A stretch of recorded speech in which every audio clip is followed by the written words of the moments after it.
안녕하세요. 저는 오성숙이라고 합니다. 정말 어처구니 없던 제 이야기 좀 들어주세요.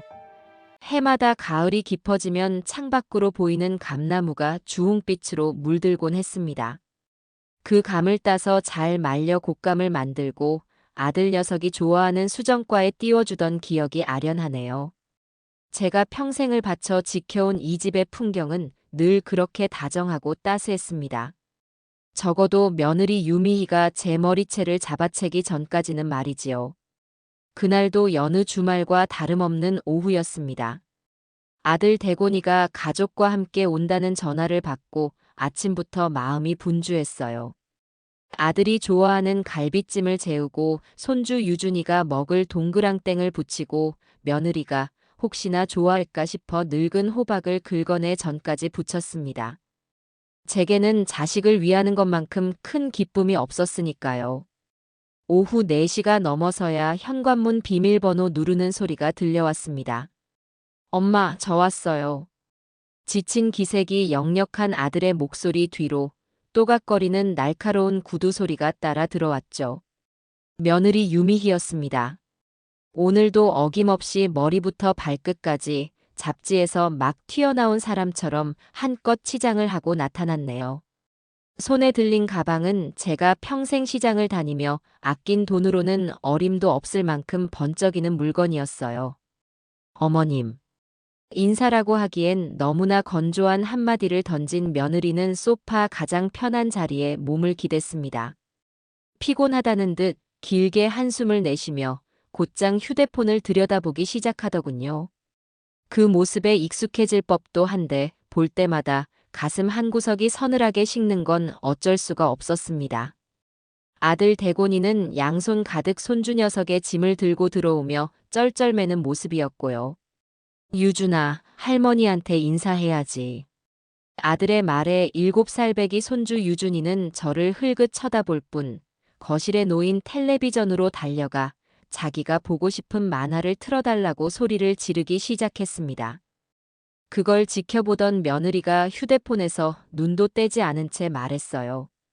대곤 씨, 그냥 태블릿 줘요. 어머님 댁은 시끄럽게 하면 안 되잖아. 결국 유준이는 소파 한쪽에 배를 깔고 엎드려 태블릿에 코를 박았습니다.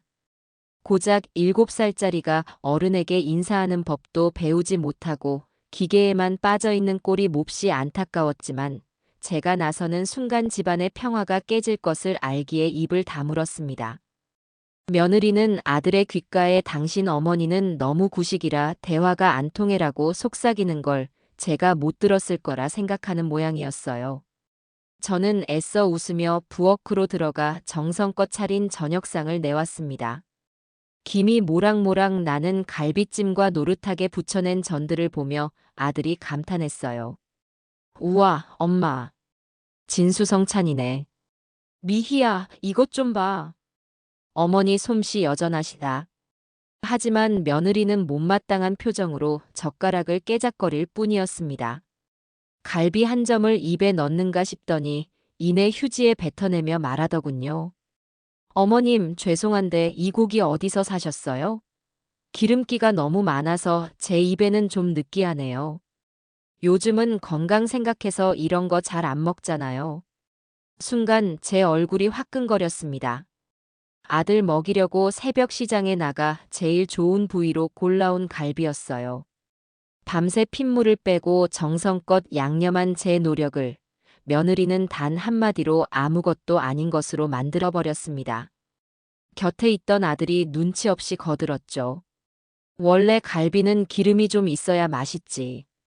자기는 너무 마른 것만 좋아해서 그래. 자기야, 이건 맛의 문제가 아니라 건강의 문제라고. 그리고 유준이도 이런 기름진 음식 먹이면 소화비만 와. 어머님도 이제 요리하실 때 설탕이나 기름은 좀 줄이시는 게 좋을 것 같아요. 꼭 저를 가르치려 드는 말투였습니다. 마치 제가 아무것도 모르는 시대에 뒤떨어진 늙은이인 것처럼 말하는 태도에 속에서 천불이 났지만 저는 꾹 참았습니다. 아들의 얼굴에 그늘이 질까봐 모처럼의 가족 식사를 망치고 싶지 않아서요. 그저 다음부턴 더 신경 쓰마 하고 웃어넘기는 제 자신이 참으로 한심하게 느껴졌습니다. 식사를 마친 뒤 저는 후식으로 과일을 깎아내왔습니다. 제가 특별히 손주를 위해 사온 새 장난감 로봇을 아들이 건네주자 유준이는 그제야 태블릿에서 눈을 떼더군요. 하지만 그것도 잠시 포장지를 거칠게 찢어 로봇을 꺼내 몇 번 만져보더니 금세 흥미를 잃고 바닥에 던져버렸어요. 그리고는 다시 칭얼거리기 시작했죠. 이거 말고 다른 거, 더 멋있는 거 없어. 시시해. 그 모습에 마음이 아파 저는 잘 깎은 배 한 조각을 들고 손주에게 다가갔습니다. 유준아, 로봇이 마음에 안 들어. 그럼 할머니랑 맛있는 배 먹을까? 하고 다정하게 말을 건네는 순간이었습니다. 제 손이 아이의 시야를 가린 것이 짜증이 났던 걸까요? 유준이는 소리를 빽 지르며 제 정강이를 힘껏 걷어찼습니다. 아야! 단단한 운동화 앞굽에 부딪힌 정강이가 쩌릿하게 울리며 저도 모르게 비명이 터져 나왔습니다. 그동안 며느리의 모욕적인 언사는 수없이 참아왔지만 제 살을 직접 때리는 아픔은 또 다른 차원의 충격으로 다가왔어요. 너무나 놀라고 아픈 마음에 저는 평생 손주에게 한 번도 내지 않았던 엄한 목소리로 꾸짖고 말았습니다. 유준아, 어른한테 버릇없이 이게 무슨 짓이야? 할머니한테 발길질을 하면 못 써. 어서 잘못했다고 사과해야지. 울음이 터질 줄 알았던 아이는 오히려 눈을 동그랗게 뜨고 저를 빤히 쳐다보았습니다. 아마도 태어나서 처음으로 누군가에게 진심으로 꾸중을 들은 것이겠지요. 바로 그 순간이었습니다. 어머님, 지금 뭐 하시는 거예요? 소파에 누워 휴대폰을 보던 며느리가 스프링처럼 튀어 일어나 제게 달려들었습니다. 그 얼굴은 분노로 새빨갛게 물들어 있었어요. 누구 마음대로 우리 애한테 소리를 지르세요. 애가 뭘 안다고 그렇게 야단을 치세요. 내가 뭘 어쨌다고 그러니? 손주가 할미를 걷어찼는데 그걸 보고도 가만히 있으라는 말이냐? 이건 가르쳐야 하는 문제야. 제 말이 채 끝나기도 전에 믿을 수 없는 일이 벌어졌습니다. 며느리 유미희가 제게 달려들어 양손으로 제 머리카락을 거머쥔 것입니다. 제 머리채를 사납게 잡아챘어요. 순간 세상이 빙글 돌고 두피가 찢어지는 듯한 고통이 온몸으로 퍼져나갔습니다. 저는 중심을 잃고 바닥으로 고꾸라질 뻔했지요. 엄마, 미희야, 둘 다 그만해. 유준이 보잖아. 아들 대곤이가 소리치며 우리 사이를 갈라놓으려 했지만 그는 제 아내의 손을 뿌리치지도 제 어머니를 보호하지도 못했습니다. 그저 허공에 손을 휘저으며 안절부절 못할 뿐이었죠. 잠시 후 제 머리를 놓아준 며느리의 손이 떨어져 나가면서 날카로운 손톱이 제 뺨을 스치고 지나갔습니다. 길게 긁힌 자국 위로 화끈한 통증이 느껴졌습니다. 며느리는 씩씩거리며 제 아들 뒤에 숨어 저를 노려보았어요. 애 기를 죽여도 유분수지. 다시는 우리 유준이한테 손끝 하나 대지 마세요. 아셨어요? 저는 아무 말도 할 수 없었습니다. 머리카락이 뽑혀나간 두피의 통증보다 뺨의 상처보다 더 아픈 것은 제 아들의 태도였습니다. 대곤이는 넘어진 저를 일으켜줄 생각은 않고 울고 있는 제 아내를 달래기 바빴습니다. 미희야, 진정해. 응, 엄마도 일부러 그런 건 아닐 거야. 그 눈빛은 저를 향한 원망과 아내를 향한 변명이 뒤섞여 있었어요. 그 순간 저는 깨달았습니다. 아, 이제 모든 것이 끝났구나. 내가 평생을 바쳐 키운 아들은 더 이상 내 아들이 아니구나. 저 여자의 남편일 뿐이구나. 내가 꿈꾸던 단란한 가정의 모습은 한낱 신기루에 불과했구나. 그들은 서둘러 짐을 챙겨 집을 나섰습니다. 현관문이 쾅 하고 닫히는 소리가 제 심장에 대모처럼 박혔습니다. 엉망으로 흐트러진 거실, 바닥에 나뒹구는 과일 조각과 장난감 로봇, 그리고 텅 빈 공간에 홀로 남겨진 저. 뺨에서는 가늘게 피가 배어 나왔지만 눈에서는 눈물 한 방울 나오지 않았습니다. 대신 제 안에서 무언가 아주 차갑고 단단한 것이 조용히 자리를 잡기 시작했습니다. 그래요. 오늘로써 오성숙의 인생 제1막은 끝났습니다. 이제부터는 완전히 다른 이야기가 시작될 겁니다. 이건 단순한 복수가 아니에요. 제 인생과 존엄을 되찾기 위한 마지막 싸움의 시작입니다. 저는 조용히 전화기를 들었습니다. 수십 년간 잊고 지냈던 아주 믿을 만한 사람의 번호를 누르기 위해서였죠. 이제 모든 것을 제자리로 돌려놓을 시간이었습니다. 그들이 떠난 집 안에는 무겁고 서늘한 침묵만이 감돌았습니다. 저는 한참을 그 자리에 못 박힌 듯 서 있었어요. 뺨에 남은 며느리의 손톱 자국이 화끈거렸고 머리카락이 뽑혀나간 두피는 욱신거리는 통증을 계속해서 보내왔습니다. 하지만 이상하게도 눈물은 나지 않았습니다. 슬픔이나 분노 같은 뜨거운 감정 대신 제 머릿속은 마치 깊은 겨울에 얼어붙은 강 표면처럼 차갑고 평온해지고 있었어요. 저는 천천히 몸을 일으켰습니다. 아들 녀석이 사준 무릎 보호대가 없었다면 한참을 바닥에서 일어나지 못했을지도 모를 일입니다. 가장 먼저 한 일은 엉망이 된 거실을 치우는 것이었습니다. 바닥에 나뒹구는 배 조각들을 주워 담고 행주를 빨아 끈적한 과즙을 닦아냈습니다. 손주 녀석이 발로 차고 내던진 로봇은 팔 하나가 부러져 있더군요. 저는 부러진 로봇의 팔을 조용히 내려다보았습니다. 마치 제 아들 대곤이와의 관계가 부러져 버린 것을 형상화한 물건처럼 보였습니다. 저는 그 로봇을 신문지에 곱게 싸서 쓰레기통 옆에 내려놓았습니다. 수리해서 다시 쓸 수도 버릴 수도 없는 어중간한 마음의 상징이었지요. 모든 것을 제자리에 돌려놓고 나니 집은 언제나처럼 정갈한 모습을 되찾았지만 공기 중에 떠도는 배신감의 냄새는 쉬이 가시지 않았습니다. 거울 앞에 섰습니다. 뺨에 선명하게 그어진 붉은 상처가 눈에 들어왔습니다. 평생 남의 손가락질 한 번 받아본 적 없이 꼿꼿하게 살아온 제 얼굴에 며느리라는 작자가 남긴 모욕의 흔적이었습니다.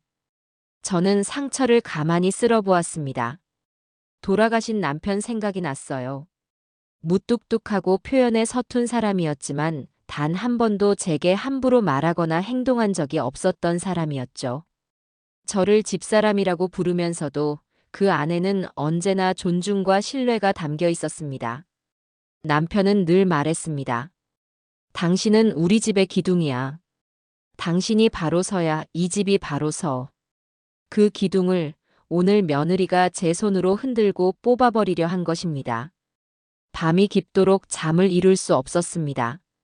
침대에 누워 수십 년의 세월을 되감아 보았어요. 대곤이를 낳고 뛸 듯이 기뻐하던 남편의 얼굴, 아장아장 걷던 아들이 처음으로 엄마하고 불렀을 때의 벅찬 감동, 혹여나 아들 기죽을까봐 굳은 일 마다치 않고 돈을 벌었던 젊은 날의 제 모습이 파노라마처럼 스쳐 지나갔습니다. 대학교 등록금이 모자라 제가 아끼던 결혼 반지를 팔았던 날, 아들은 미안함에 눈물을 글썽였었죠. 저는 아들의 등을 두드리며 말했습니다. 괜찮다, 아들아. 너만 잘 되면 엄마는 아무것도 아깝지 않다. 그 아들이었습니다. 제가 모든 것을 바쳐 키워낸 그 아들이 오늘 제 어미가 머리채를 잡히는 동안 제 아내의 눈치를 보고 있었습니다. 배신감에 심장이 아려왔습니다. 동이틀 무렵 저는 자리에서 일어났습니다. 밤새 내린 결정은 확고했습니다. 이건 더 이상 감정 싸움이 아니에요. 이건 전쟁입니다. 제 인생을 지키고 망가진 가정을 바로 세우기 위한 싸움. 지는 것은 생각할 수도 없었습니다. 저는 옷장 가장 깊숙한 곳에 넣어두었던 외출복을 꺼내 입었습니다. 남편이 살아있을 적 부부 동반 모임에 갈 때나 입던 가장 좋은 옷이었죠. 그리고 화장대 서랍에서 작은 열쇠를 꺼내 안방 금고를 열었습니다. 금고 안에는 낡은 서류 봉투 하나가 들어 있었습니다. 5년 전 아들 내외가 지금 사는 아파트로 이사할 때 제가 전세 보증금 5억 원을 보태주며 받아두었던 금전 소비대차 계약서였습니다. 혹시 모를 상황에 대비한 것이었지만 그 혹시 모를 상황이 며느리가 제 머리채를 휘어잡는 상황일 줄은 꿈에도 몰랐지요. 저는 계약서 사본을 꼼꼼히 챙겼습니다. 아침 9시가 되자마자 집을 나섰습니다. 제 평생의 거래 은행인 K은행 지점으로 향하는 발걸음은 조금도 망설임이 없었습니다. 번호표를 뽑고 잠시 기다리는 동안 저는 앞으로 해야 할 일들을 머릿속으로 정리했습니다. 제 이름으로 된 모든 금융 자산을 점검하고 아들 쪽으로 흘러가던 돈의 흐름을 완벽하게 차단하는 것이 첫 번째 목표였어요. 어떤 업무 도와드릴까요, 고객님? 창구의 젊은 직원이 상냥하게 물었습니다. 저는 준비해간 서류들을 꺼내 보이며 차분하게 말했죠. 제 명의로 된 모든 예금, 적금, 펀드 현황을 다시 한번 확인하고 싶어요. 그리고 매달 아들 회사 계좌로 자동 이체되던 금액이 있었는데 오늘부로 즉시 중단해 주시기 바랍니다. 직원의 눈이 동그래졌습니다. 꽤 큰 금액이었기 때문이겠지요. 하지만 저는 아무렇지 않은 표정으로 다음 서류를 내밀었습니다. 그리고 이 보험 상품들, 오늘부로 수익자를 모두 제 자신으로 변경하고 싶습니다. 원래 수익자는 모두 아들 김대곤으로 되어 있었습니다. 제가 잘못되었을 경우 아들이 조금이라도 편안하기를 바라는 어미의 마음이었죠. 하지만 그 마음은 오늘 새벽 산산조각 나버렸습니다. 모든 절차를 마치고 은행을 나서자 거짓말처럼 휴대폰이 울렸습니다. 화면에 뜬 내 아들이라는 세 글자가 그 어느 때보다 낯설게 느껴졌어요. 저는 잠시 망설이다 전화를 받았습니다. 사과를 하려나 뒤늦게라도 어미의 안부를 물으려나 신락 같은 기대를 했던 제가 어리석었습니다. 엄마, 괜찮으세요? 첫 마디는 걱정이었지만 이어진 말들은 제 가슴에 더 큰 상처를 냈습니다. 저기, 엄마. 미희가요, 어젯밤에 한숨도 못 자고 끙끙 앓았어요. 자기도 너무 놀라서 그랬다고 엄마가 유준이한테 너무 심하게 소리를 질러서 애를 지키려고 하다가 자기도 모르게 손이 올라갔다고 하네요. 아기가 있었던 건 아니래요. 기가 막혀서 말이 나오지 않았습니다. 머리채를 잡힌 사람은 저인데 끙끙 앓은 것은 며느리라니요. 제 아들은 지금 가해자를 두둔하고 있었습니다. 저는 차가운 목소리로 되물었습니다. 그래서 내가 뭘 어쨌으면 좋겠다는 말이니? 아니, 그게 아니라 미희가 지금 많이 불안해해서요. 엄마가 먼저 다가가서 괜찮다고 이해한다고 한마디만 해주시면 안 될까요? 그래야 걔도 마음 풀고 엄마한테 사과할 수 있을 것 같아서요. 사과를 하기 위해 제게 먼저 사과를 하라는 해괴한 논리였습니다. 저는 더 이상 들을 가치가 없다고 판단했습니다. 제 아들은 이미 며느리에게 완벽하게 조종당하는 꼭두각시가 되어 있었어요. 눈을 뜨게 해주려면 그를 지탱하던 줄을 끊어주는 수밖에 없었습니다. 대곤아. 저는 아들의 이름을 불렀습니다. 내가 한 말 후회하게 될 거다. 그리고 내 가정은 이제 너희 부부가 알아서 꾸려나가거라. 다시는 나에게 경제적인 도움을 기대하지 말아라. 엄마, 갑자기 그게 무슨 말씀이세요? 더 이상 할 말 없다. 저는 제 인생에서 가장 단호한 목소리로 말하고는 전화를 끊어버렸습니다. 길거리에 서서 파란 가을 하늘을 올려다보았습니다.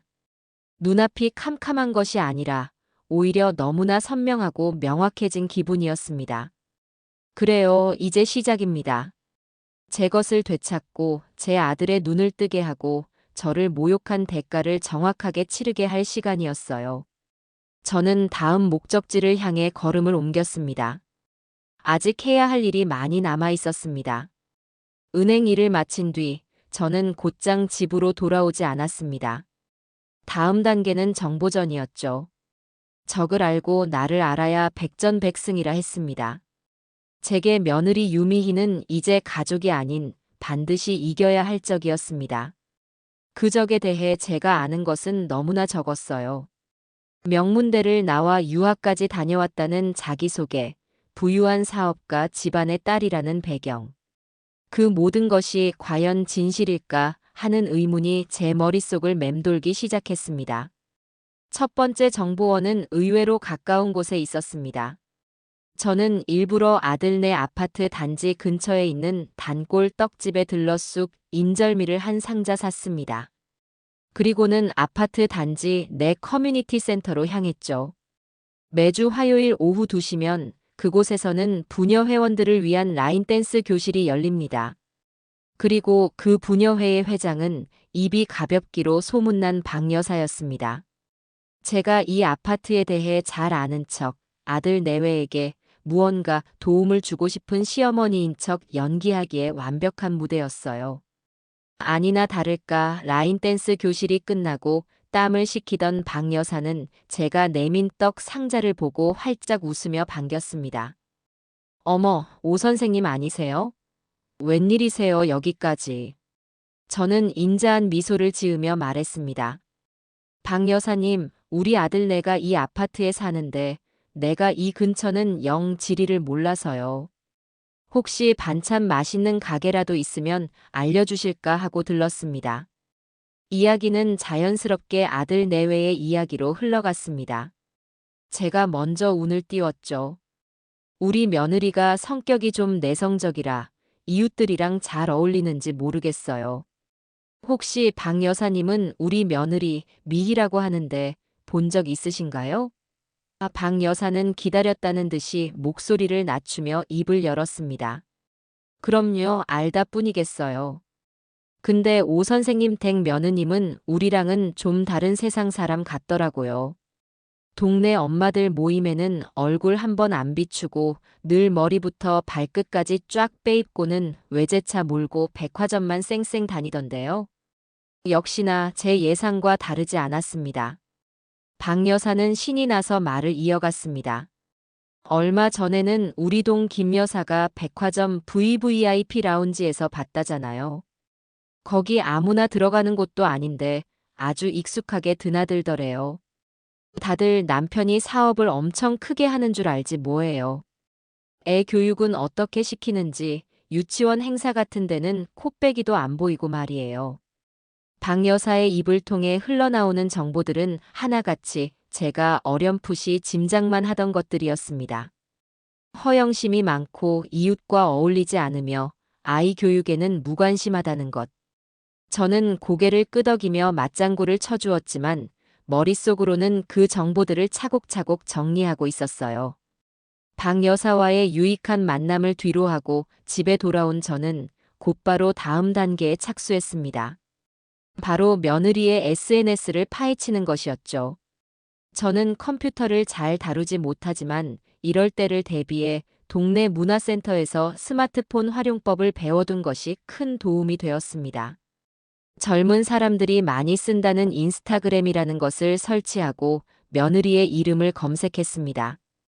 계정은 비공개였지만 프로필 사진이 며느리와 손주가 함께 찍은 사진이라 금방 찾을 수 있었어요.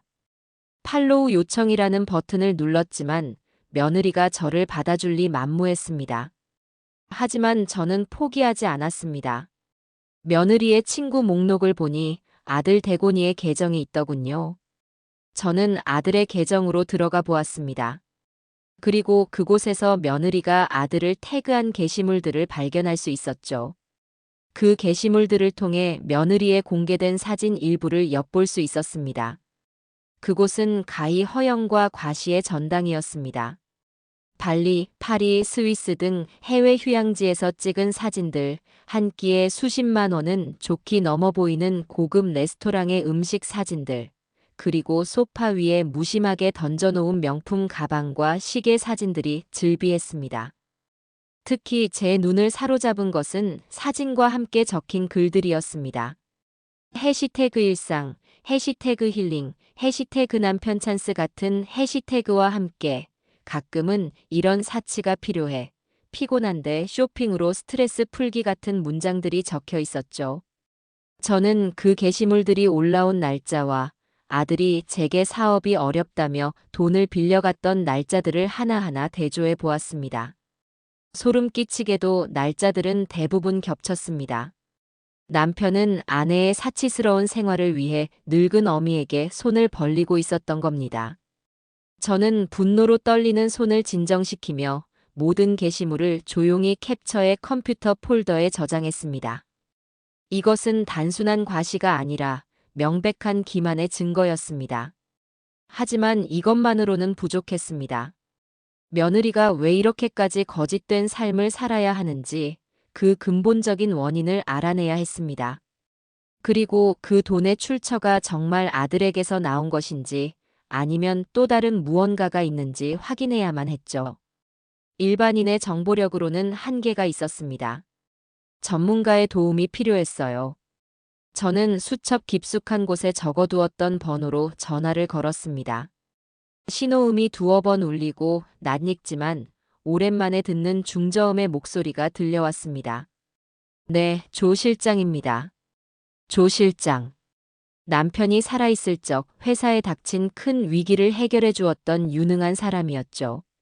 심부름 센터라고 불렸지만 사실상 기업의 문제를 해결해주는 해결사에 가까운 일을 하는 사람이었습니다. 남편이 죽고 나서는 한 번도 연락한 적이 없었지만 그의 실력과 임 무거운 성품은 제가 똑똑히 기억하고 있었습니다. 조 실장님, 저 오성숙입니다. 혹시 기억하실지 모르겠습니다. 물론입니다, 사모님. 잊을 리가 있겠습니까? 무슨 일이십니까? 저는 잠시 숨을 고른 뒤 단도직입적으로 말했습니다. 사람을 하나 알아봐 주셨으면 합니다. 제 며느리입니다. 수화기 너머의 조 실장은 잠시 침묵했지만 이내 차분한 목소리로 알겠습니다, 사모님. 내일 오후 2시 지난번 그 찻집에서 뵙겠습니다. 라고 답했습니다. 다음 날 약속 장소에 나간 저는 조 실장에게 그동안 수집한 모든 것을 보여주었습니다. 박 여사에게서 들은 이야기, 며느리의 SNS 캡처 사진들, 그리고 제 의심까지. 조 실장은 말없이 자료를 훑어보더니 안경을 고쳤으며 말했습니다. 기본적인 정보는 수집이 잘 되어 있군요. 사모님께서 원하시는 것이 정확히 무엇입니까? 진실입니다. 저 여자의 진짜 모습, 진짜 배경, 그리고 돈의 출처와 행방. 제가 모르는 모든 것을 알고 싶습니다. 합법적인 선에서 최대한 조용하게요. 알겠습니다. 조사에는 시간이 좀 걸릴 겁니다. 비용도 만만치 않을 것이고요. 시간도 돈도 상관없습니다. 필요한 것은 얼마든지 지원하겠습니다. 저는 그 자리에서 제 개인 통장에서 인출한 현금 뭉치를 계약금으로 건넸습니다. 조 실장은 돈을 확인한 뒤 고개를 끄덕였습니다. 결과가 나오는 대로 바로 연락드리겠습니다. 그럼 몸 조심하십시오, 사모님. 그렇게 조 실장과의 만남은 끝이 났습니다. 찻집을 나서자 회색빛 도시 위로 한 줄기 햇살이 비치는 것 같았습니다. 이제 거대한 톱니바퀴가 움직이기 시작했습니다. 며느리 유미희가 공들여 쌓아 올린 거짓의 성이 이제 곧 무너져 내릴 차례였습니다. 조 실장에게 일을 의뢰하고 일주일이라는 시간이 흘렀습니다. 그 시간 동안 저는 제 감정이 폭풍처럼 휘몰아치지 않도록 매일같이 마음을 다스렸어요. 아침에는 공원을 산책하고 오후에는 서예 학원에 나가 붓글씨를 쓰며 정신을 집중했습니다. 정이라는 단어를 수십 번, 수백 번 화선지에 써내려갔습니다. 제게는 이것이 단순한 복수가 아니라 짓밟힌 정의를 바로 세우는 과정이라고 스스로 되뇌었죠. 아들에게서는 몇 번 더 전화가 왔지만 받지 않았습니다. 지금은 그 어떤 감상적인 대화도 제게는 사치일 뿐이었으니까요. 일주일째 되던 날 오후 모르는 번호로 문자 메시지 한 통이 도착했습니다. 조 실장입니다. 말씀하신 자료가 정리되었습니다. 내일 오전 10시 지난번 그 찻집에서 뵙겠습니다. 짧은 메시지였지만 제 심장은 오랜만에 세차게 뛰기 시작했습니다. 드디어 판도라의 상자가 열리는 순간이 온 것입니다. 다음 날 약속 장소에 나가자 조 실장은 이미 도착해 저를 기다리고 있었습니다. 그의 앞에는 두툼한 서류 봉투 하나가 놓여 있었죠. 그는 제가 자리에 앉자 말없이 봉투를 제 쪽으로 밀어주었습니다. 저는 떨리는 손으로 봉투를 열었습니다.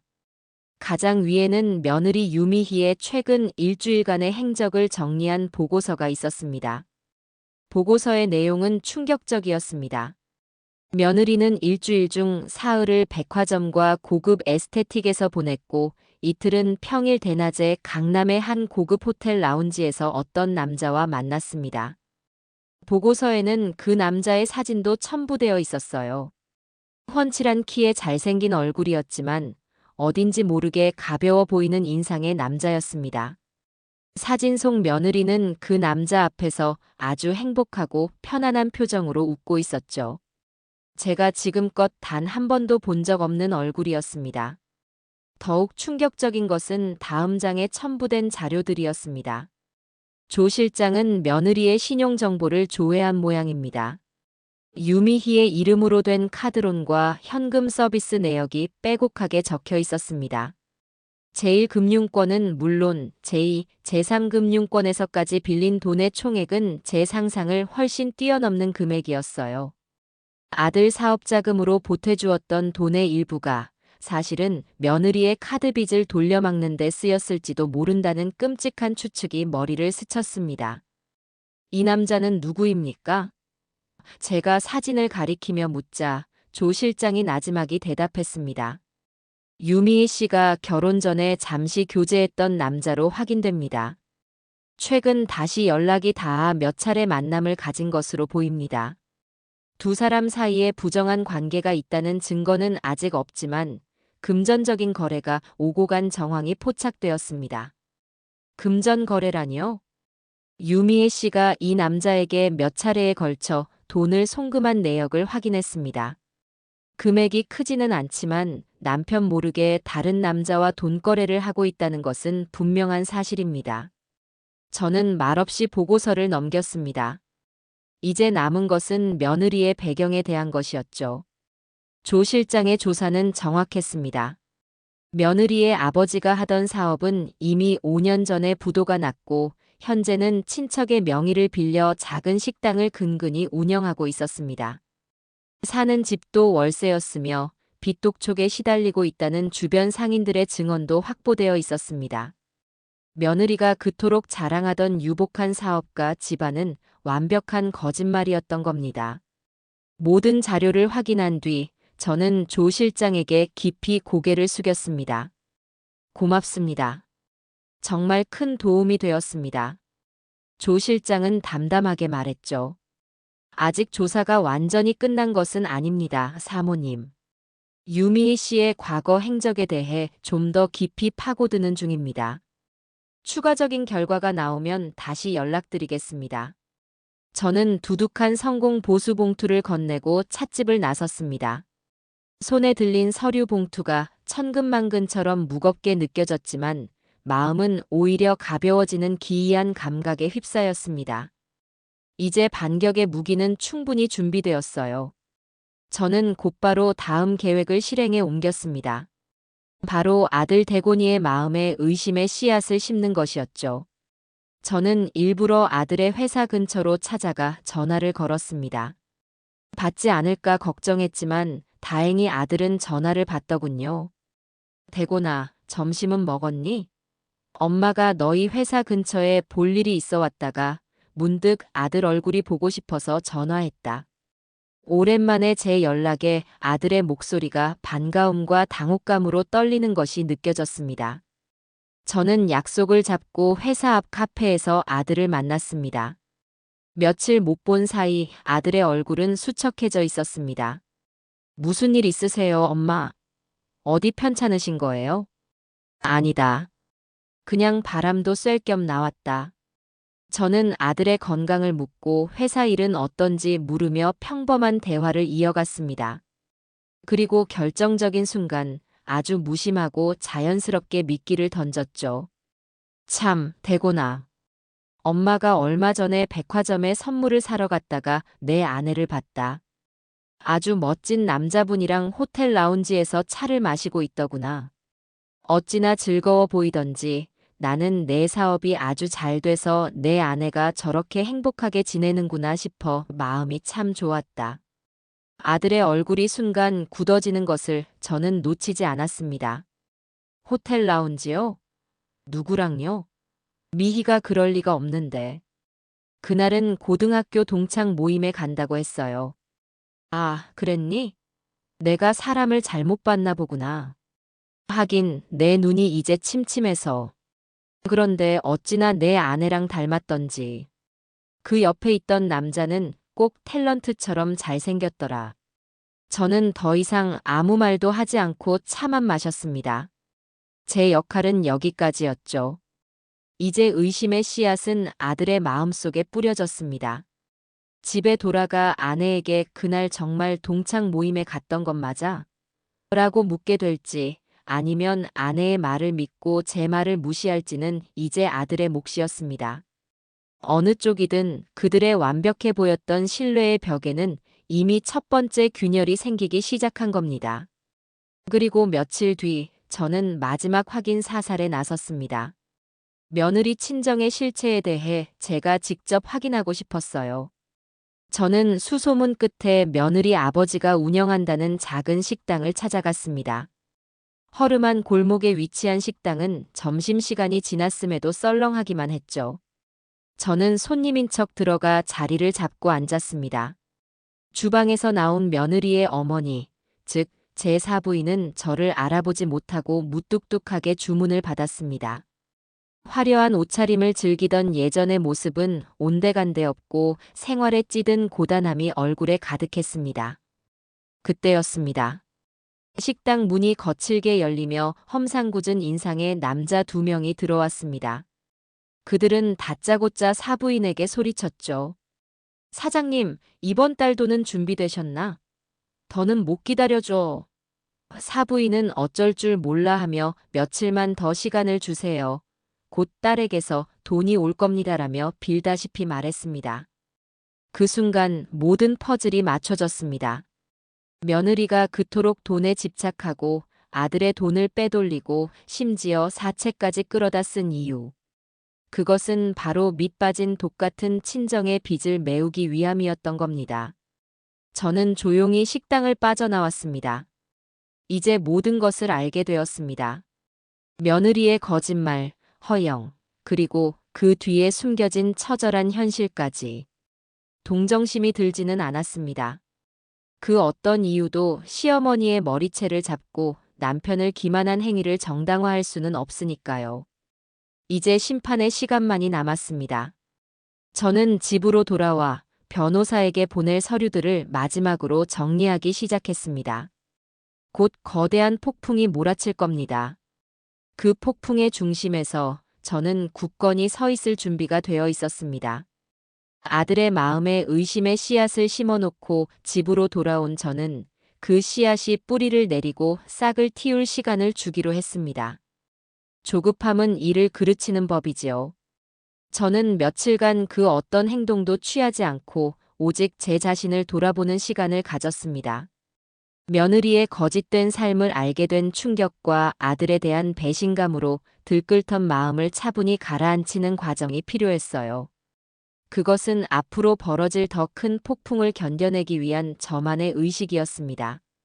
그러던 중 조 실장으로부터 추가 보고서가 도착했습니다. 그 안에는 제가 예상했던 것보다 훨씬 더 구체적이고 치명적인 증거들이 담겨 있었죠. 바로 며느리 유미희가 아들 몰래 제 친정 식구들과 옛 남자에게 송금한 정확한 은행 거래 내역서 사본이었습니다. 날짜와 시간, 금액, 그리고 수취인의 이름까지 선명하게 찍힌 기록 앞에서 더 이상의 변명은 불가능해 보였습니다. 며느리의 어머니 통장으로 매달 꾸준히 빠져나간 생활비, 남동생의 외제차 할부금을 대납해준 기록, 그리고 옛 남자에게 용돈이라는 명목으로 보내준 돈의 흐름까지. 그야말로 제 아들의 피 같은 돈이 사방으로 줄줄 새어나가고 있었던 겁니다. 저는 그 서류들을 조용히 바라보았습니다. 이제 마지막 카드를 쓸 시간이 되었습니다. 저는 평생 처음으로 변호사 사무실이라는 곳에 전화를 걸었습니다. 남편의 오랜 친구였던 박 변호사였죠. 남편이 살아있을 적에는 명절마다 서로의 집을 오가며 막역하게 지냈지만 남편이 세상을 떠난 뒤로는 한동안 연락이 뜸했던 사이였습니다. 제 전화를 받은 그는 조금 놀란 듯 했지만 이내 차분한 목소리로 저를 맞아주었습니다. 저는 제 상황을 구구절절 설명하지 않았습니다. 그저 오래전에 아들에게 빌려준 돈을 돌려받고 싶은데 법적인 절차에 대해 자문을 구하고 싶습니다. 라고만 말했죠. 다음 날, 저는 박 변호사의 사무실을 찾아갔습니다. 말끔한 정장을 차려입은 그는 제게 따뜻한 차를 건네며 무슨 일이냐고 조심스럽게 물었습니다. 저는 말없이 금고에서 꺼내 온 금전 소비대차 계약서 원본을 그의 앞에 내밀었습니다. 계약서를 꼼꼼히 읽어본 박 변호사의 얼굴이 잠시 굳어지는가 싶더니 이내 단호한 표정으로 바뀌었습니다. 형수님, 이 계약서는 법적으로 완벽하게 효력이 있습니다. 차용인 김대곤, 보증인 유미희의 자필 서명과 인감 도장까지 찍혀 있군요. 언제든 대여금 반환을 청구하실 수 있습니다. 이자까지 청구할 권리가 있으시고요. 이자는 필요 없습니다. 저는 그저 제 돈, 원금 5억 원을 돌려받고 싶을 뿐입니다. 알겠습니다. 그렇다면 가장 먼저 내용 증명을 발송하여 형수님의 상환 요구 의사를 명확하게 전달해야 합니다. 이것은 법적 절차를 시작한다는 공식적인 통보이자 상대방에게 심리적 압박을 가하는 가장 효과적인 방법입니다. 박 변호사는 내용 증명에 들어갈 문구를 직접 작성해 주었습니다. 그 내용은 지극히 사무적이고 냉정했습니다.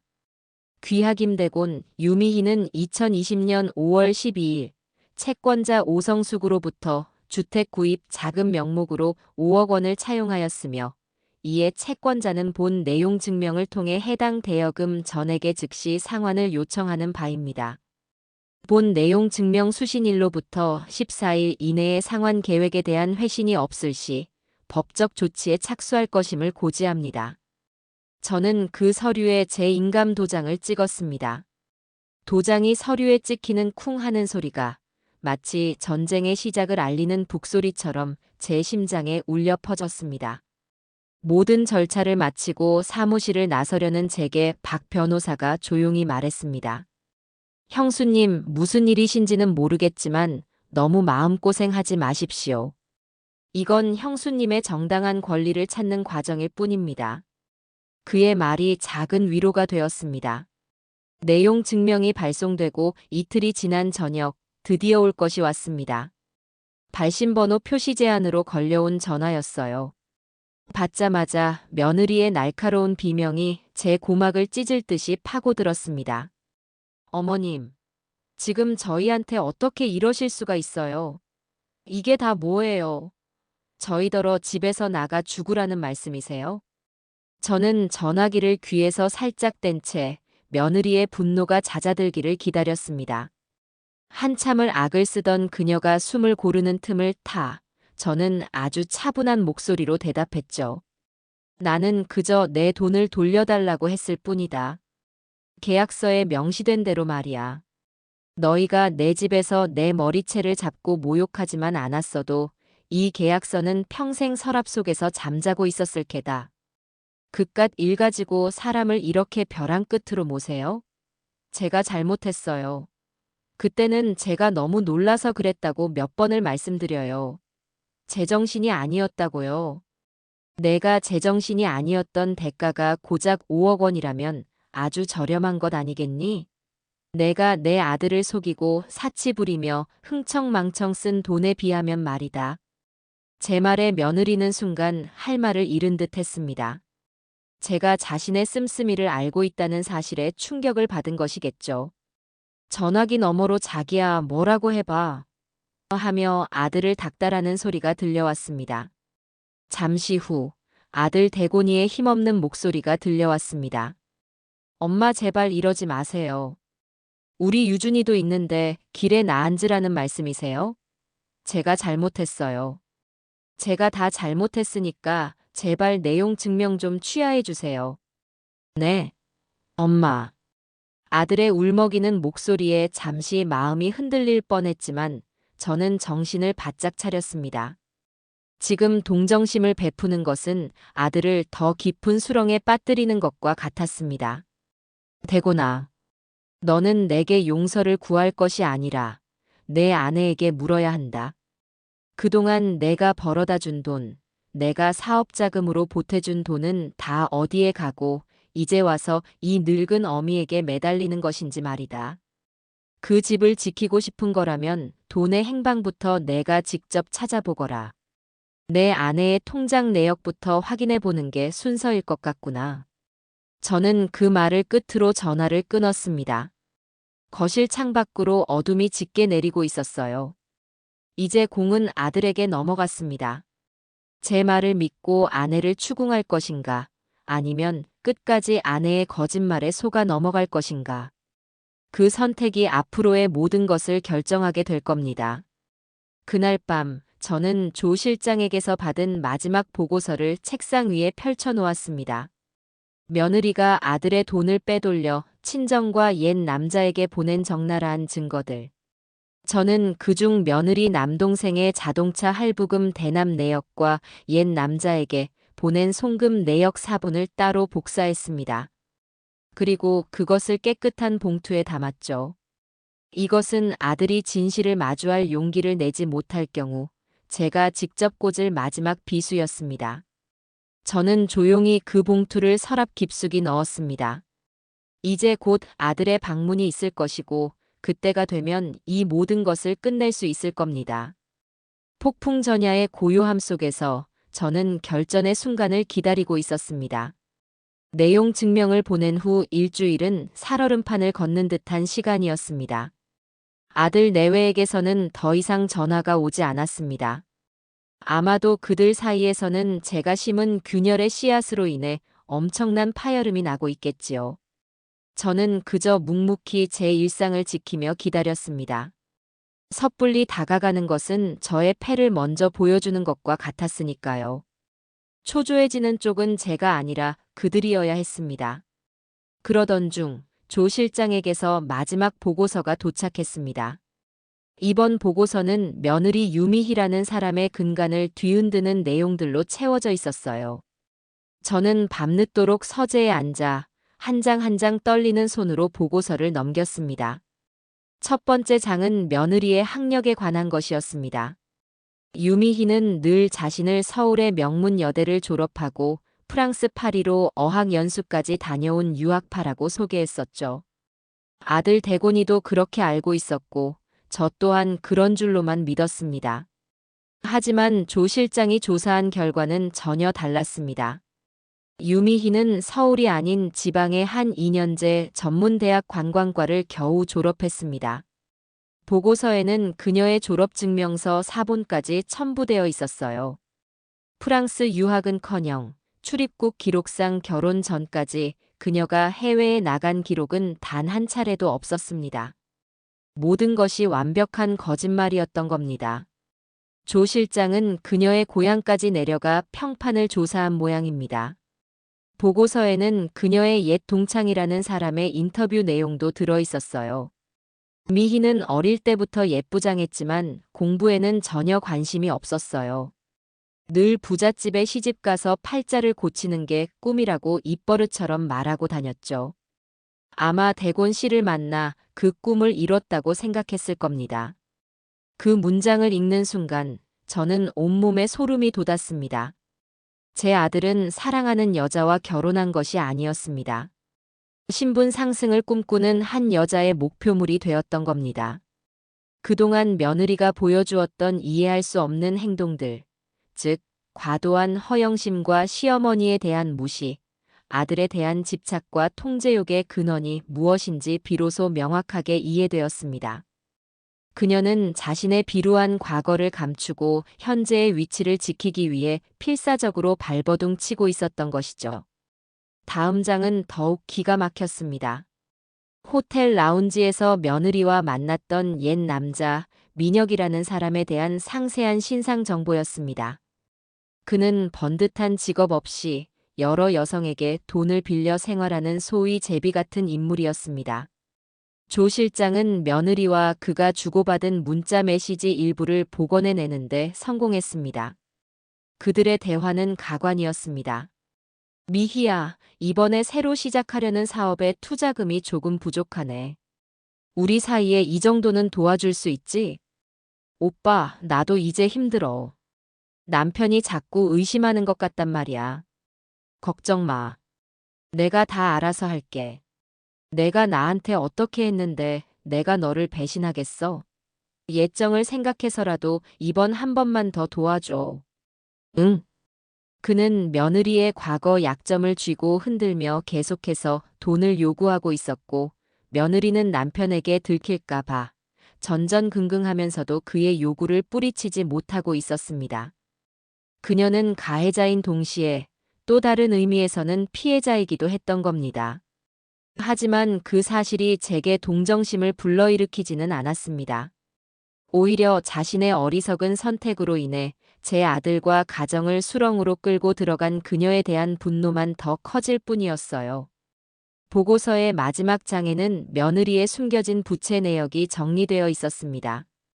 은행권 대출 외에도 명품 가방이나 귀금속을 살 때 이용하는 고금리의 사채까지 손을 댄 흔적이 발견되었습니다. 빚이 빚을 낳는 악순환의 고리에 빠져 있었던 거죠. 이 모든 빚의 존재를 제 아들은 까맣게 모르고 있었습니다. 저는 모든 보고서를 읽은 뒤 깊은 한숨을 내쉬었습니다. 이제 유미희라는 사람에 가면 뒤에 숨겨진 민낯을 완벽하게 알게 되었습니다.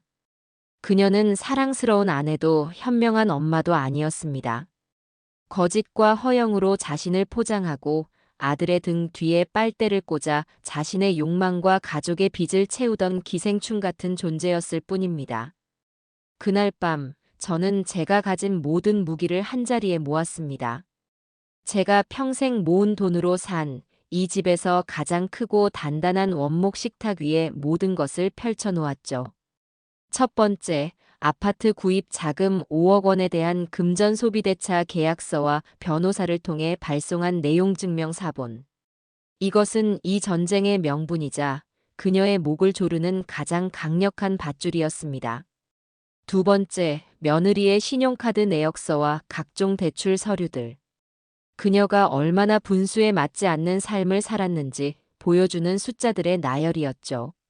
세 번째, 며느리가 친정 식구들과 옛 남자에게 몰래 송금한 은행 거래 내역. 이것은 남편에 대한 배신을 증명하는 빼도 박도 못할 증거였습니다. 네 번째, 며느리의 SNS를 장식했던 화려한 명품과 해외여행 사진들. 그녀의 허영심을 만천하에 공개할 수 있는 자료였죠. 그리고 마지막으로 그녀의 진짜 학력과 과거 행적에 대한 조 실장의 최종 보고서. 이것은 유미희라는 존재의 근간을 뒤흔드는 그녀의 정체성을 파괴할 수 있는 가장 치명적인 무기였습니다. 저는 이 모든 서류들을 순서대로 정리하여 투명한 파일 홀더에 하나씩 끼워 넣었습니다. 마치 전쟁에 나가는 장수가 자신의 갑옷과 무기를 하나씩 점검하는 심정이었어요. 모든 증거를 담은 파일은 꽤 두툼해졌습니다. 저는 그 파일을 가만히 내려다보았습니다. 이것은 단순한 종이 뭉치가 아니었습니다. 제 아들의 어리석음을 깨우칠 회초리이자 저를 모욕한 며느리에게 내릴 심판의 망치였습니다. 모든 준비가 끝났습니다. 이제 남은 것은 그들을 불러 모아 이 모든 진실을 눈앞에 펼쳐 보이는 것뿐. 저는 창밖을 내다보았습니다. 칠흑 같은 어둠이 깔려 있었지만 곧 동이 터올 것을 알고 있었습니다.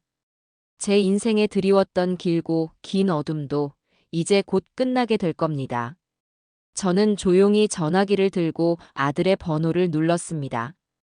이제 이 지긋지긋한 연극의 마지막 막을 올릴 시간이었습니다. 아들에게 전화를 걸자 신호음이 두어 번 울린 뒤 힘없는 목소리가 들려왔습니다. 여보세요. 저는 조금의 감정도 씻지 않은 지극히 사무적인 톤으로 말했습니다. 나다. 대곤아. 너희 부부에게 마지막으로 할 이야기가 있다. 아파트 문제에 대해 최종적으로 논의할 것이니 내일 저녁 7시까지 이 집으로 오너라.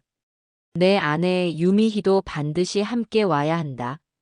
만약 오지 않는다면 나는 더 이상 너희를 기다려주지 않고 내 방식대로 모든 것을 처리할 것이다. 제 목소리에는 어떠한 타협의 여지도 담겨 있지 않았습니다. 아들은 알겠습니다. 엄마라고 짧게 대답하고는 전화를 끊었죠. 다음 날 약속된 시간이 다가올수록 집안의 공기는 점점 더 무겁게 가라앉는 듯 했습니다. 저는 아침부터 집 안 구석구석을 쓸고 닦았습니다. 마치 중요한 손님을 맞이하기 전처럼 먼지 하나 없이 집을 정돈했죠. 하지만 그것은 손님을 맞이하는 설렘이 아니라 결전을 앞둔 장수의 엄숙한 의식과도 같았습니다. 저는 화려한 상차림 대신 맑은 찬물만 끓여 준비했습니다. 오늘 이 자리에서는 음식을 나눌 것이 아니라 진실과 거짓을 가르는 칼날만이 오고 갈 테니까요. 저녁 7시 정각, 현관문 비밀번호를 누르는 소리가 들렸습니다. 저는 거실 소파에 꼿꼿한 자세로 앉아 그들을 맞았습니다. 문이 열리고 들어서는 두 사람의 모습은 일주일 전과는 사뭇 달랐습니다. 아들 대곤이는 고개를 푹 숙인 채 마치 사형장으로 끌려오는 죄수처럼 기가 죽어 있었습니다. 며느리 유미희는 잔뜩 날이 선 고슴도치처럼 온몸에 가시를 세운 채 분노와 불안이 뒤섞인 눈으로 저를 쏘아보았죠.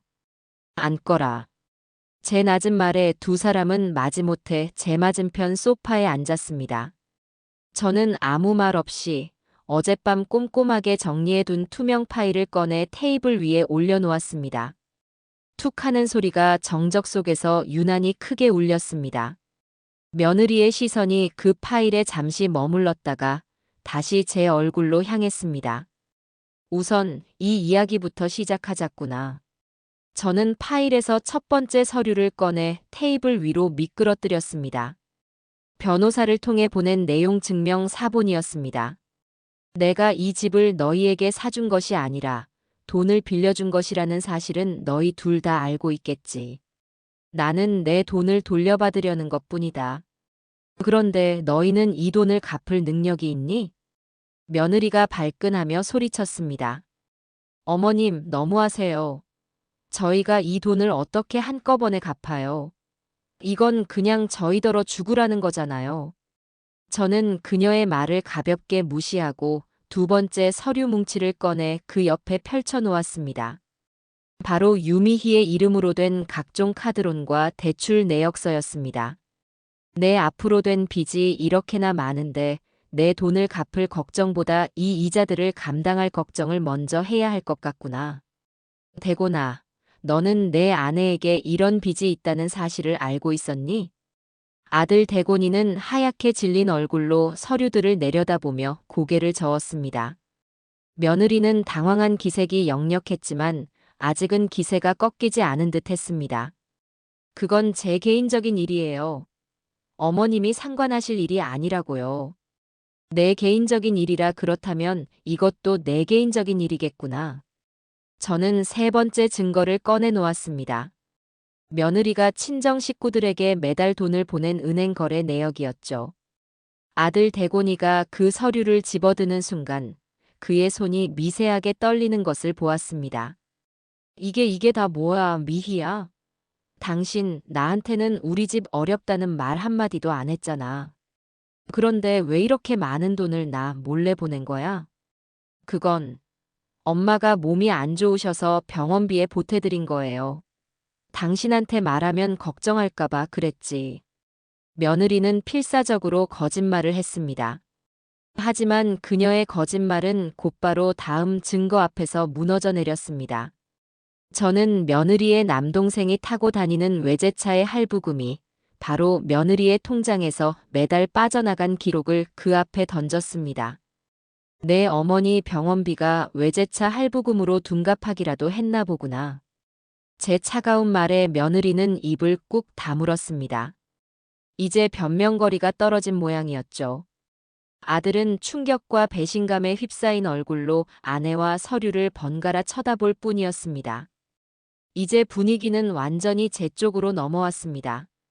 저는 잠시 숨을 고른 뒤 다음 카드를 꺼내 들었습니다. 호텔 라운지에서 옛 남자와 다정하게 웃고 있는 며느리의 사진 여러 장이었습니다. 이 사람은 누구니?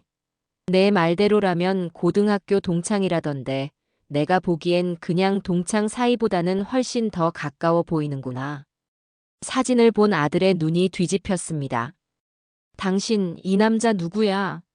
나한테 동창 모임 간다고 하고 이 남자 만난 거였어? 대답해 유미희. 아니야. 그냥 아는 오빠야. 길에서 우연히 만난 거라고. 우연히 만난 남자에게 내 통장에서 돈은 왜 보내준 것이냐? 저는 결정타로 며느리가 그 남자에게 돈을 송금한 내역을 사진 위에 올려놓았습니다. 이제 상황은 돌이킬 수 없었습니다. 아들의 얼굴에서 아내에 대한 마지막 신뢰마저 무너져 내리는 것이 보였습니다. 그는 더 이상 소리치지 않았습니다. 대신 깊은 절망의 빛이 그의 눈을 잠식하기 시작했죠. 마지막 순서였습니다. 저는 파일에 남아있던 마지막 서류를 꺼냈습니다. 바로 며느리의 진짜 졸업증명서와 그녀의 과거에 대한 조 실장의 최종 보고서였습니다. 대곤아, 너는 내 아내가 명문여대를 나오고 프랑스 유학까지 다녀온 지성과 미모를 겸비한 여자라고 자랑스러워했었지. 저는 며느리의 진짜 졸업증명서를 테이블 중앙에 놓았습니다. 그런데 어쩌니? 내 아내는 내가 알던 그런 사람이 아니었구나. 내 결혼은 처음부터 끝까지 아주 잘 짜인 사기극에 불과했다. 아들은 서류를 집어들고 한참을 들여다보았습니다. 그 얼굴에는 더 이상 분노도 슬픔도 남아있지 않았습니다. 모든 것을 포기한 사람의 텅 빈 표정만이 있었죠.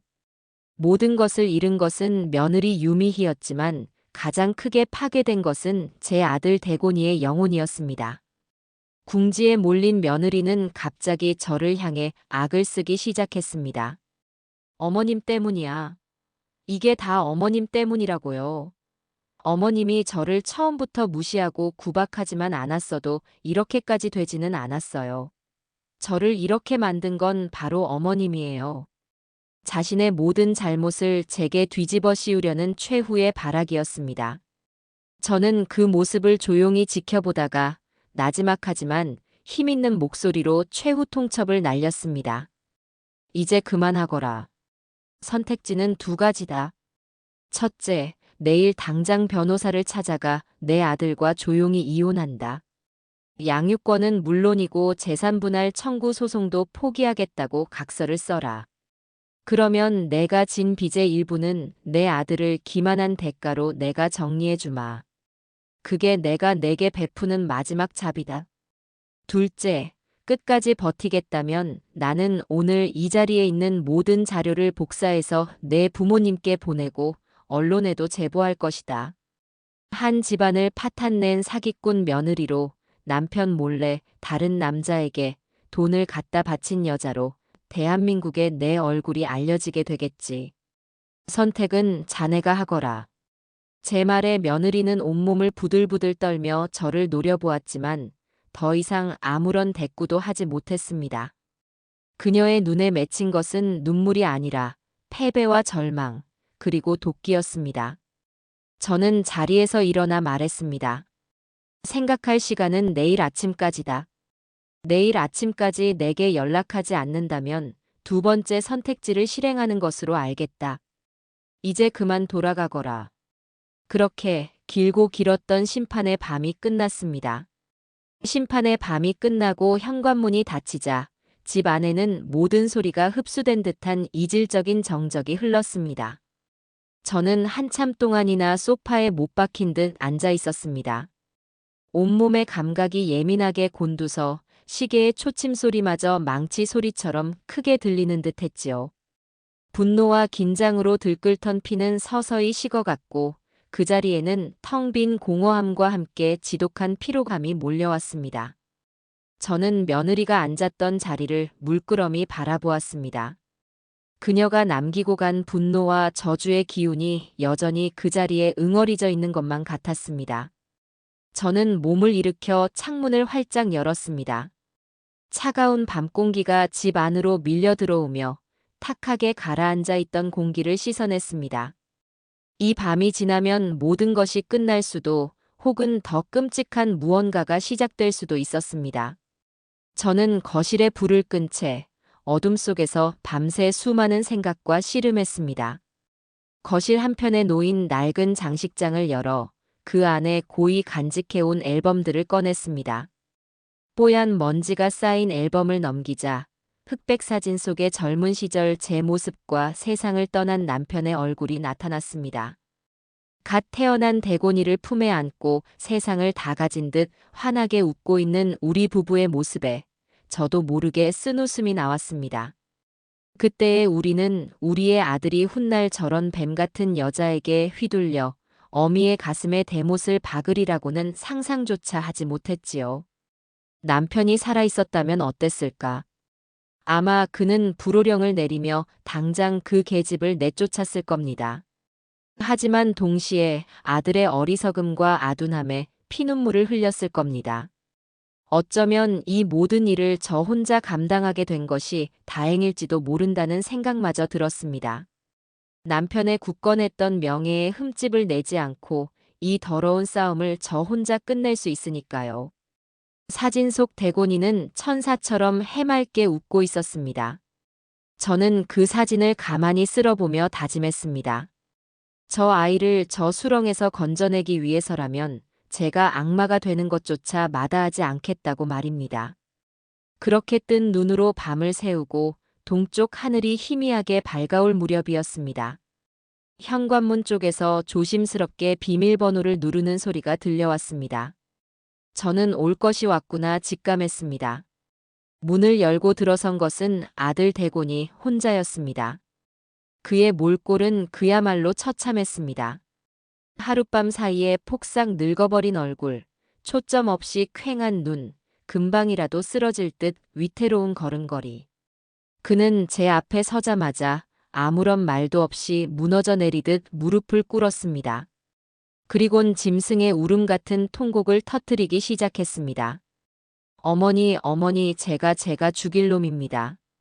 아들의 등을 가만히 내려다보았습니다. 한때는 제게 온 세상이었던 제가 업고 키운 그 등이었습니다. 지금 그 등은 죄책감과 절망의 무게에 짓눌려 형편없이 굽어 있었습니다. 저는 아들이 스스로의 감정을 모두 쏟아낼 때까지 아무 말 없이 기다려 주었습니다. 한참을 그렇게 울던 아들이 간신히 고개를 들었습니다. 어머니, 집으로 돌아가는 차 안에서 그 여자와 있었던 일을 전부 말씀드리겠습니다. 아들의 입에서 나온 이야기는 제 상상보다 더욱 끔찍했습니다. 우리 집을 나서자마자 며느리는 차 안에서 광기에 가까운 발작을 시작했다고 합니다. 그 늙은 여우한테 완전히 넘어갔구나. 저 서류들 다 가짜야. 당신 어머니가 얼마나 무서운 사람인지. 당신만 몰라. 나를 정신병자로 몰아서 내쫓고 당신 재산 다 가로채려는 수작이라고. 그녀는 제게 퍼부었던 저주를 아들에게 고스란히 옮겨가 아들의 뺨을 때리고 운전대를 꺾는 등 위험한 행동까지 서슴지 않았다고 합니다. 아들은 그때까지만 해도 혹시나 하는 마음이 남아 있었다고 했습니다. 제가 보여준 증거들이 너무나 충격적이어서 현실을 부정하고 싶었던 마음이었겠지요. 그는 아내에게 마지막으로 애원했다고 합니다. 미희야, 제발. 지금이라도 솔직하게 말해줘. 빚이 있으면 같이 갚고 잘못한 게 있으면 같이 빌자. 우리 유준이 생각해서라도 이러면 안 되잖아. 하지만 며느리는 그 마지막 온정마저 비웃으며 코웃음을 쳤다고 합니다. 이제 와서 비는 꼴이라니 꼴 좋다. 당신이나 당신 어머니나 똑같이 멍청해. 당신 어머니, 내가 보기에 요즘 정신이 오락가락하는 게 치매 초기 증상인 게 분명해. 병원에나 모시고 가봐. 바로 그 순간이었다고 합니다.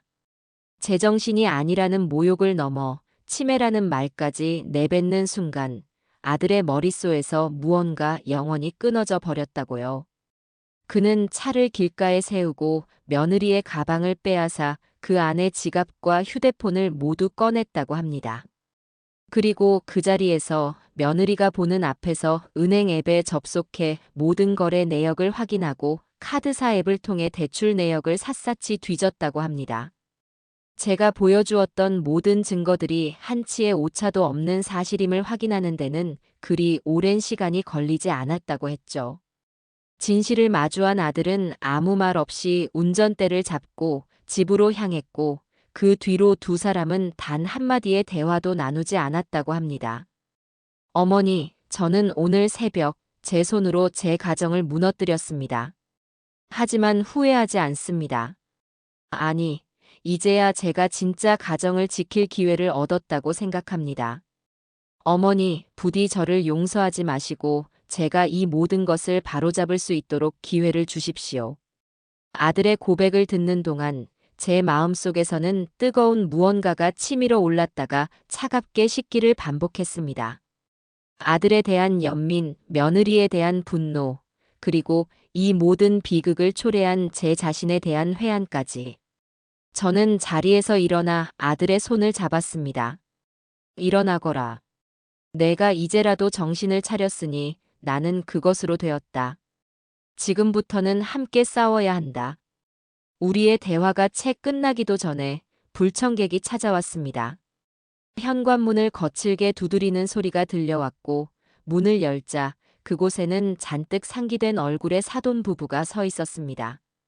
그들은 저를 보자마자 다짜고짜 집 안으로 밀고 들어왔습니다. 사부인, 이게 대체 무슨 경우입니까? 아무리 그래도 그렇지 사람을 이렇게 막다른 골목으로 몰아넣어도 되는 겁니까? 사돈 안 사장이 삿대질을 하며 고함을 쳤습니다. 그 뒤에서는 사부인이 눈물을 훔치며 거들었죠. 우리 미희가 어젯밤에 약을 먹고 쓰러졌었어요. 애가 스트레스를 받아서 죽으려고 했다고요. 사부인께서 우리 딸 잡으시면 저희도 가만히 있지 않을 겁니다. 그들의 뻔뻔한 태도에 기가 막혔지만 저는 더 이상 예전처럼 당하고만 있지 않았습니다. 저는 거실 테이블 위에 놓여있던 서류 파일 하나를 집어들었습니다. 그리고 그중 며느리가 자신의 부모에게 돈을 보낸 은행 거래 내역서를 꺼내 그들의 눈앞에 던졌습니다. 사돈댁이야말로 이게 무슨 경우입니까? 제 아들 고혈을 빨아 사돈네 빚을 갚고 아드님 차까지 사주신 모양인데 정작 따님이 약을 먹고 쓰러졌다는 병원 기록은 어디에 있습니까? 없겠지요. 거짓말일 테니까요. 하지만 이 서류들은 진짜입니다. 두 분 통장에 찍힌 날짜와 금액, 한치의 오차도 없지요. 지금이라도 조용히 돌아가신다면 제가 사돈댁을 사기 방조 혐의로 함께 고소하는 일은 없을 겁니다. 제 말에 두 사람의 얼굴이 하얗게 질렸습니다. 자신들의 치부까지 제가 속속들이 알고 있다는 사실에 경악한 것이겠지요. 바로 그때 소파에 앉아있던 아들 대곤이가 자리에서 일어났습니다. 그는 차갑게 식은 눈으로 장모를 바라보며 말했습니다. 두 분, 이제 그만 돌아가 주십시오.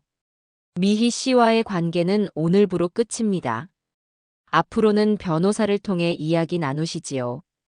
아들의 단호한 태도에 사돈 부부는 더 이상 아무 말도 하지 못하고 서로의 얼굴만 쳐다보다가 꽁무니를 빼듯 집을 나섰습니다. 그렇게 또 한 차례의 폭풍이 지나갔습니다. 며칠 뒤 며느리가 고용한 변호사에게서 연락이 왔습니다. 이혼에 동의할 수 없으며 오히려 저와 아들을 상대로 위자료 청구 소송을 하겠다는 내용이었습니다. 명백한 적반하장이었죠. 저는 그 서류를 들고 박 변호사를 찾아갔습니다. 박 변호사는 서류를 검토하더니 헛웃음을 터뜨렸습니다. 이건 소송을 이기기 위한 것이 아니라 시간을 끌고 합의금을 더 받아내려는 속셈입니다. 걱정하지 마십시오, 형수님. 우리가 가진 증거들이 워낙 명백해서 저쪽에서는 단 한 푼도 받아낼 수 없습니다. 오히려 유책 배우자로서 위자료를 지급해야 할 판이지요. 박 변호사는 즉시 우리의 반박 자료들을 정리하여 법원에 제출했습니다. 며느리의 사치와 거짓말, 채무, 그리고 폭행 사실까지. 모든 진실이 담긴 서류 앞에서 며느리 측 변호사는 더 이상 아무런 주장도 하지 못했습니다. 결국 며느리는 모든 것을 포기하고 협의 이혼에 동의할 수밖에 없었죠. 마지막으로 변호사 사무실에서 만난 며느리의 모습은 한 마리의 폐잔병과도 같았습니다. 그녀는 제게 눈길 한 번 주지 않고 굳은 얼굴로 서류에 도장만 찍었습니다. 저는 약속대로 그녀의 빚 중 가장 급한 일부를 해결해 주었습니다. 그것은 저의 마지막 자비이자 앞으로 다시는 우리 인생에 나타나지 말라는 무언의 경고였습니다. 모든 절차가 끝나고 우리는 아무런 인사도 없이 각자의 길을 향해 돌아섰습니다. 한때는 가족이었던 지독했던 인연의 완전한 끝이었습니다. 이혼이라는 거대한 태풍이 휩쓸고 지나간 자리는 생각보다 훨씬 더 황량했습니다. 법적인 관계는 정리되었지만 그 상처와 후유증은 고스란히 남은 사람들의 몫이었죠. 가장 큰 피해자는 역시나 어린 손주 유준이었습니다. 하루아침에 엄마와 살던 집을 떠나 할머니 집에서 아빠와 함께 살게 된 아이는 극심한 혼란을 겪었습니다. 처음 한 달간 유준이는 거의 말을 하지 않았습니다. 마치 제 마음의 문을 굳게 닫아버린 듯 멍하니 창밖만 바라보거나 방구석에 웅크리고 앉아있기를 반복했죠. 밥도 거의 먹지 않았고 밤에는 이불에 지도를 그리는 날이 잦았습니다. 아들 대곤이는 속이 타들어갔지만 아이에게 어떻게 다가가야 할지 몰라 그저 주변을 맴돌기만 했습니다. 아이의 상처가 너무나 깊어 보였기에 저는 무작정 기다리는 것만이 능사는 아니라고 판단했습니다. 저는 수소문 끝에 아동심리 상담 분야에서 가장 권위 있다는 박사님을 찾아갔습니다. 처음에는 상담을 거부하던 아들도 유준이의 상태가 나아지지 않자 결국 제 뜻을 따르기로 했죠. 상담실에 들어선 유준이는 잔뜩 겁을 먹은 채 제 등 뒤에 숨기만 했습니다. 박사님은 아이를 억지로 끌어내지 않았습니다. 대신 아이의 눈높이에 맞춰 몸을 낮추고 아주 부드러운 목소리로 말을 건넸습니다. 유준아, 안녕. 나는 유준이랑 친구가 되고 싶은 사람이야. 우리 같이 재미있는 놀이 해볼까? 상담은 놀이 치료 방식으로 진행되었습니다. 유준이는 모래 상자 안에 여러 가지 인형들을 가지고 자신만의 세상을 만들었습니다. 아이가 만든 세상 속에서 엄마 인형은 늘 아들 인형을 멀리 밀어내거나 화를 내고 있었습니다. 아빠 인형은 그저 멀리서 바라볼 뿐이었고 할머니 인형은 아들 인형을 지키기 위해 엄마 인형과 싸우고 있었죠. 아이의 무의식 속에 각인된 가족의 모습이었습니다.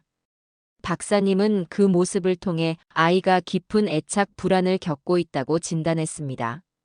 그날 이후 저와 아들은 매주 유준이와 함께 상담센터를 찾았습니다. 박사님은 저희에게 아이를 대하는 법을 차근차근 알려주었습니다.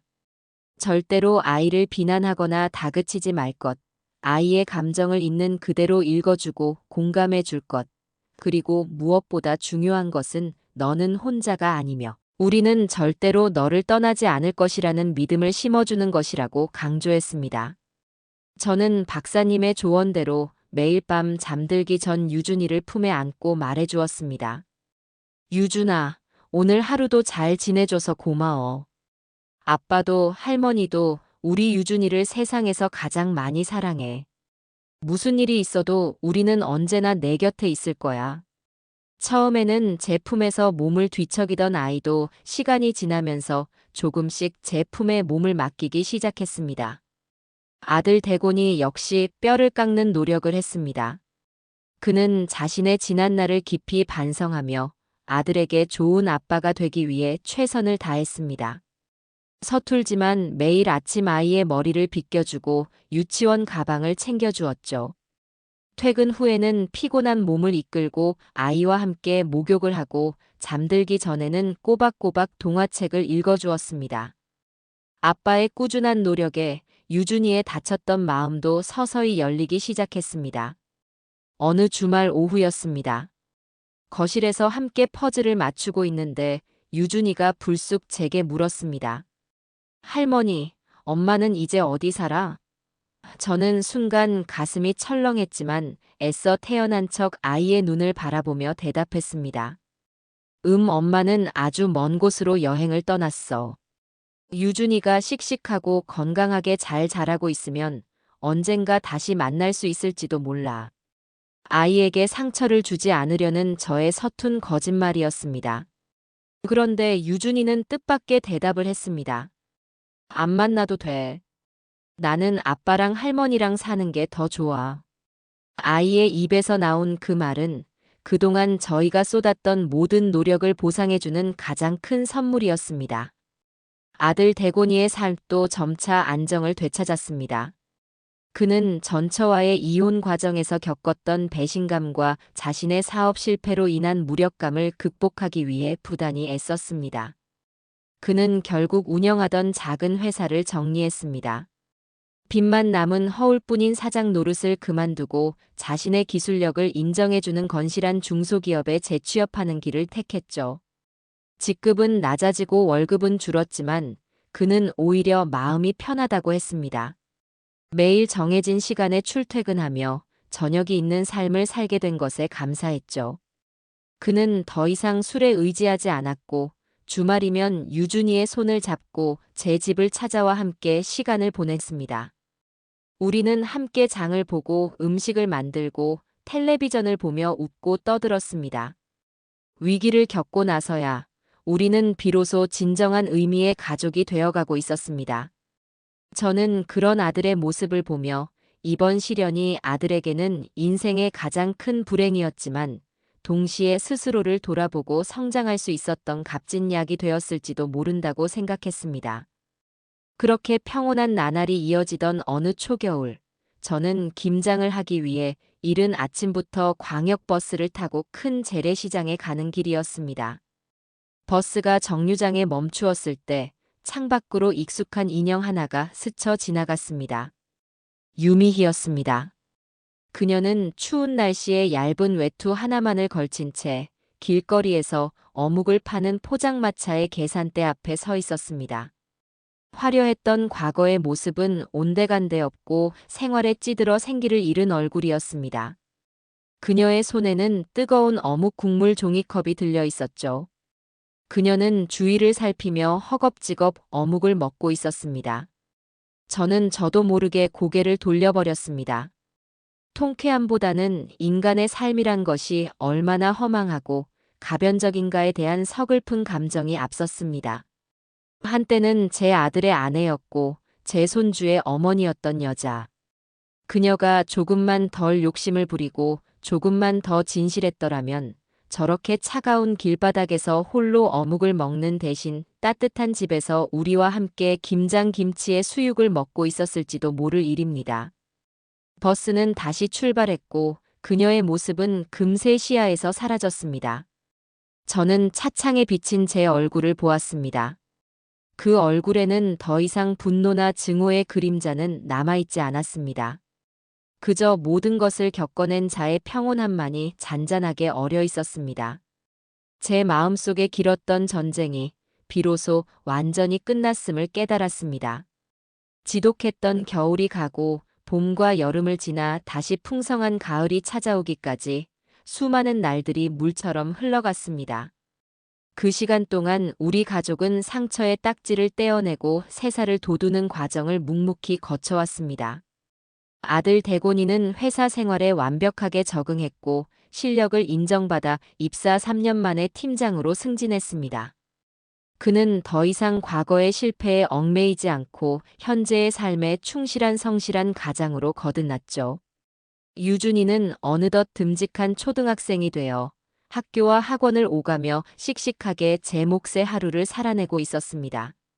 저는 아들과 손주가 온전한 그들만의 보금자리를 갖는 것이 좋겠다고 판단했습니다. 언제까지고 제 집에 얹혀 살 수는 없는 노릇이었으니까요. 아들은 처음에는 망설였지만 제 뜻이 확고하다는 것을 알고는 저희 집에서 멀지 않은 곳에 방 2개짜리 작은 아파트를 얻어분가했습니다. 그들이 이사를 하던 날, 저는 제 손으로 정성껏 끓인 팥 시루떡을 들고 찾아가 부디 이 집에서 좋은 일만 가득하기를 빌어주었습니다. 그렇다고 우리의 관계가 멀어진 것은 아니었습니다. 오히려 적당한 거리는 서로를 더욱 애틋하게 만들었죠. 주말이면 어김없이 저희 집은 세 식구의 웃음소리로 가득 찼습니다. 우리는 함께 텃밭에 심은 상추와 고추를 따고 거실에 둘러앉아 보드게임을 하기도 했습니다. 특히 유준이는 저와 함께 만두를 빚는 것을 가장 좋아했어요. 고사리 같은 손으로 서툰 솜씨를 뽐내며 만들어낸 제각각의 만두들을 보며 우리는 배가 아프도록 웃곤 했습니다. 그 웃음소리 속에서 지난날의 아픔들은 눈 녹듯이 사라져갔습니다. 저는 제 인생의 이막을 새롭게 열었습니다. 평생 자식과 남편을 위해 살아왔던 삶에서 벗어나 이제는 온전히 저 자신을 위한 시간을 보내기 시작했죠. 아침 일찍 일어나 요가로 하루를 시작하고 낮에는 동네 도서관에서 열리는 인문학 강좌를 듣거나 친구들과 함께 근교로 드라이브를 가기도 했습니다. 제 이름으로 된 온라인 스토어 오여사의 차는 꽤 성공적으로 자리를 잡았습니다. 처음에는 김치와 장아찌로 시작했지만 지금은 계절마다 제철 식재료로 만든 다양한 반찬들을 판매하고 있었죠. 얼마 전에는 한 지역 방송국의 아침 프로그램에서 인생 이막을 연 실버 창업가로 소개되어 인터뷰를 하기도 했습니다. 카메라 앞에서 저는 제 인생에 대해 담담하게 이야기했습니다. 젊었을 때는 가족을 위해 사는 것이 제 삶의 전부라고 생각했습니다. 하지만 살다 보니 내가 먼저 행복해야 내 가족도 행복하게 만들 수 있다는 것을 깨닫게 되더군요. 지금 저는 제 이름으로 된 삶을 살고 있고 하루하루가 정말 즐겁고 감사합니다. 제 인터뷰를 본 아들이 전화를 걸어왔습니다. 어머니, 오늘 정말 멋지셨어요. 제가 아는 사람 중에 제일 존경하는 분은 바로 어머니예요. 아들의 그 한마디에 저는 세상 모든 것을 가진 듯 마음이 뿌듯해졌습니다. 그러던 어느 날 우편함에 낯선 편지 한 통이 꽂혀 있었습니다. 발신인의 이름은 유미희의 어머니라고 적혀 있었죠. 저는 잠시 망설이다가 편지를 들고 집으로 들어왔습니다. 편지를 열자 떨리는 글씨체로 써내려간 장문의 글이 나타났습니다. 그것은 사죄의 편지였습니다. 사부인께 염치불고하고 펜을 듭니다. 지난 세월 저희가 사부인과 김서방에게 지은 죄가 너무나 커 평생을 고개 숙여도 용서받지 못할 것을 압니다. 저희의 어리석은 욕심이 딸 아이를 괴물로 만들었고 그로 인해 한 가정을 파탄에 이르게 했습니다. 뒤늦게나마 모든 것을 깨달았지만 이미 엎질러진 물이었습니다. 미희는 모든 것을 정리하고 멀리 다른 지방으로 떠났습니다. 저희와도 거의 연을 끊고 살고 있고요. 저희 부부는 지금 작은 식당을 운영하며 저희의 죄를 매일같이 참회하는 마음으로 살아가고 있습니다. 부디 저희를 용서하지는 마십시오. 다만 저희의 이 못난 사죄를 받아주시기만이라도 간절히 바랄 뿐입니다. 편지를 다 읽고 저는 말없이 편지를 들고 마당으로 나갔습니다. 그리고는 작은 화로에 불을 피워 그 편지를 태웠습니다. 편지는 금세 한 줌의 재로 변해 바람에 흩날렸습니다. 저는 그들을 용서한 것이 아니었습니다. 다만 더 이상 그들을 제 마음속에 붙잡아 두지 않기로 한 것뿐입니다. 그들을 미워하는 데 쓰는 감정마저도 제게는 이제 사치였으니까요. 모든 것이 제자리를 찾은 듯한 어느 가을 오후 저는 마루에 앉아 탐스럽게 익은 감들을 따서 곶감을 깎고 있었습니다. 3년 전 모든 비극이 시작되었던 바로 그 계절, 그 풍경이었죠.